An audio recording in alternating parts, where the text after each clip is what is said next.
Today class henna not. Henna పెట్టుకుంటారు కదా, తలకి హెన్నా పెట్టుకుంటారు కదా, జస్ట్ హెన్నా నాట్ చూపిస్తున్నానండి. వాళ్ళ హెన్నా ప్రిపరేషన్ రేపు క్లాస్లో తీసుకున్నాను. నాట్ అంటే ముడి వేసుకుంటాం కదండి, మీరు చాలా మంది దగ్గర పెట్టుకుంటారు హెన్నా పెట్టుకుంటారు కదండి. హెన్నా మీన్స్ గోరింటాకి కదండి. కొంతమంది గోరింటాకు పౌడర్ తెచ్చుకుని పెట్టుకుంటారు, కొంతమంది గోరింటాకు నూనె పెట్టుకుంటారు, కొంతమంది ఇంకా టీ డికాషన్లోని ఎగ్ వైట్స్ ఎక్స్ట్రా ఇవన్నీ కొబ్బరి పాలు క్యాప్సూల్ పెట్టుకుని ఈ కూడా వేసుకుని పెట్టుకుంటారండి. సో మీకు హెన్నా నాటు ఎలా వేసుకుంటాం అని చూపిస్తాను మీకు. ఇప్పుడు ఇలా శుభ్రంగా చిక్కు లేకుండా దూకునండి చక్కగా ఇలాగా. పాపిడికి అమ్మాయి కొంచెం పక్కన అనుకుంటే క్లాస్ షార్ట్ తీసుకుంటున్నారు కదా, సో తర్వాత రోజు మీకు ఉపయోగపడుతుంది. సో ఇలాగా సగానికి ఇలా దూకోవాలండి. ఇలా దూకున్న తర్వాత చూడండి మధ్యలో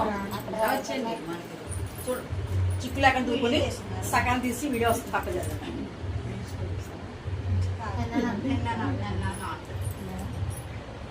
చూడమ్మా, ఇలా సగానికి పాపిడి తీసాము. ఇలా సగానికి పాపిడి తీసిన తర్వాత చిన్న క్రాస్ తీసాను చూడండి, ఇలాగ క్రాస్ అటు ఇటు క్రాస్ తీసాను.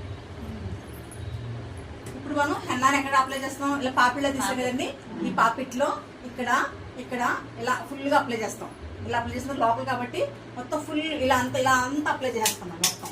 ఇలా హెన్నా తీసుకోవడం ఫుల్గా అప్లై చేయడం, స్కాల్ఫ్కి అంతా అవ్వాలి, లేయర్కి రావాలండి. ఇలా ఇలా లేయర్కి రావాలి, మొత్తం స్కాల్ఫ్ అంతా అప్లై అవ్వాలి. తర్వాత ఇలా తీసుకుని మనం గట్టిగా, ఇది మాత్రం కొంచెం గట్టిగా వేసుకుంటాం ముడి.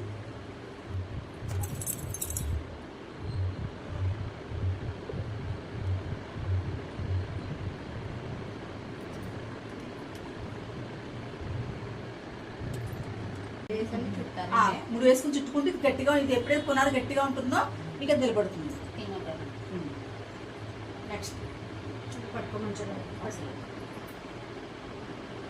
రెండు వైపులు కూడా అలా సేమ్, రెండు వైపులు కూడా ఇలా ఇలా పాయి తీయటం, దీనికి అప్లై చేయటం, ఇలా పట్టుకోవడం, ఇలా హెన్నా తీసుకోవడం, ఇలా అప్లై చేయటం స్కాల్ఫ్కి, ఈ లేయర్కి, ఈ పక్క లేయర్కి ఇలా అప్లై చేయాలండి. అప్లై చేసి మొత్తం ఈ లేయర్కి ఇలా అప్లై చేసుకోవాలి ఫుల్గా. తర్వాత ఈ పాపిడికి ఇలా అప్లై చేసుకోవాలి.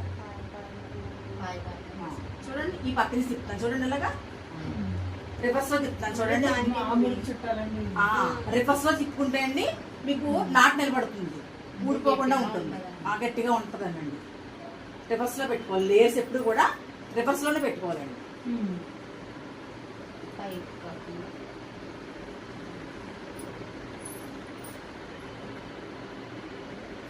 చూడండి ఈ లేయర్ తీసాం కదా, ఈ లేయర్ని ఇలా తిప్పుతాను చూడండి, ఇటు నుంచి ప్యాక్